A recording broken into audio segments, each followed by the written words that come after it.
Në zgjedhjet e 11 maj, diaspora voton për herë të parë duke i bërë këto zgjedhje historike për vendin dhe për të gjithë shqiptarët që jetojnë dhe punojnë jashtë, të cilët do të shprehin vullnetin e tyre me votë. Megjithatë, në faqen e KQZ-s dedikuar zgjedhësve nga jashtë, shihet se votat e diasporës të mbërritura në Komisionin Qendror të Zgjedhjeve mbeten ende në nivele të ulta krahasuar me regjistrimet e emigrantëve. Sipas KQZ-s, lista e zgjedhësve nga jashtë vendit është 245.935 persona. 224.628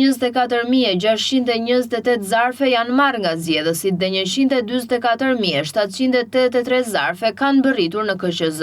Komisioneri shtetëror i zgjedhjeve Ilirian Celibashi në një deklaratë të martën ka renditur disa nga problematikat që janë hasur në procesin e votimit në diasporë. 21.000 flet votimi nuk janë shpërndar, tha ai, ndërsa 11.000 prej tyre rrezikojnë të mos shpërndahen deri ditën e fundit, pasi zgjedhësit kanë pasaktësi në të dhënat e regjistruara. 21.000 janë zarfe të cilët nuk janë shpërndar akoma. Domethënë, DL nuk ka mundur t'i shpërndaj akoma. Domethënë, o janë në zyrat e tyre, o janë në proces, janë në zyrat e DL-s. Prej tyre 11.000 janë për shkak të problematikave të lidhura me adresën, pra pasaktësi në adresë, pasaktësi në emailin e kontaktit dhe pasaktësi në numrin e telefonit. Pra, shërbimi i DL-s ka 11.000 votues nuk ka mundur t'i gjej, nuk ka mundur t'i kontaktoj. Dhe do të thotë që këto 11.000 zarfa janë në zyrat e tyre. Për këta 11.000 të cilët ne e kemi pak a shumë informacionin. Për këtë arsye, përpara disa ditësh, ju kemi bërë thirrje votuesve që ata të cilët janë regjistruar, pra çdo njërit për atyre 245.935 të cilët nuk e kanë marrë fletën e votimit, të interesohen pranë shërbimit të DL-s të vendit përkatës për t'i thënë që unë jam regjistruar, por s'kam marrë as mesazh telefonik, as mesazh nëpërmjet emailit në lidhje me zarfin e fletës votimit. Pjesa tjetër lidhet me ata votues që DL mund t'i ketë kontaktuar, nuk janë përgjigjur njoftimit apo mesazhit të DL-s dhe janë akoma në pritje deri në datën 8 në zyrat e DL-s. Nuk mund të vjet në dyshim i integriteti i votimit nga jashtë.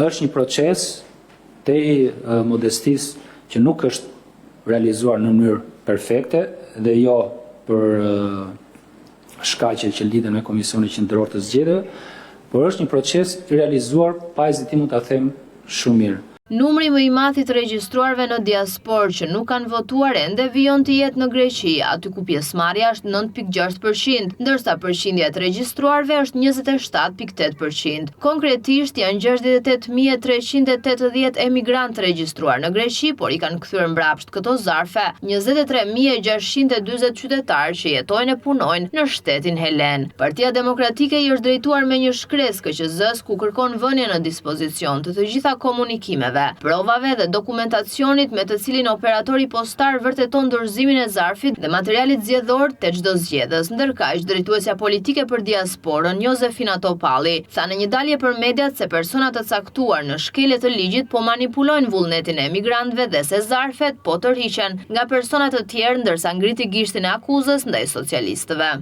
Kemi raste si në Itali ku një zonjë që punon në ambasadën në Rom shkon dhe mbledh zarfat dhe dorëzon zarfat në mënyrë antiligjore, quhet Marieta Mikeli, dhe kjo është e pabesueshme. Jo se nuk e kanë bërë gjatë periudhës së regjistrimit, e kanë bërë në mënyrë të pa ndonjë ndrojtje në thyrje tërësisht të ligjit, por që kjo është domethënë kanë kaluar çdo mas. Por nëse në Itali është më e kufizuar, po zonja duhet merret për tu hetuar, ajo që ndodh në Greqi është në të gjithë territorin e shtetit grek. Dhe shqetësimi është jashtëzakonisht i madh. Domethënë, ndodh raste dhe ne kemi informacione këtu që marrin makina me qira nga Shqipëria dhe i çojnë në Greqi për të mbledhur votat. Gjërat të tilla domethënë janë të përsëritura, nuk është më një fenomen sporadik, por shkthyer në një normalitet. Kryeministri Edi Rama ju ka bërë thirrje emigrantëve në Greqi që të mos humbasin mundësinë për të shprehur vullnetin e tyre. Rama përgënjeshtroi akuzat e opozitës se vota e emigrantëve në Greqi po manipulohet. Ka pasur një problematik për fatkeq për në ditët e para me shpërndarjen, kompaninë e tjerë, por tani më kompania ka vënë gjërat në vijë, sipas informacioneve që kam unë. Zarfat janë shpërndarë në për destinacione të ndryshme dhe keni të gjitha informacionet e nevojshme për të kuptuar se çfarë duhet bëni. Klithmat e bufit të Kënetës dhe kuakuat e Kënetës u shtrin tani edhe jashtë kufive, duke paralajmëruar të vjedhjen e madhe. Një nga ato salamandrat blu kishte nxjerr ca zarfa në rrugë dhe pretendonte që ishin zarfa të kapur, nuk e di se si, nuk e di nga kush etj.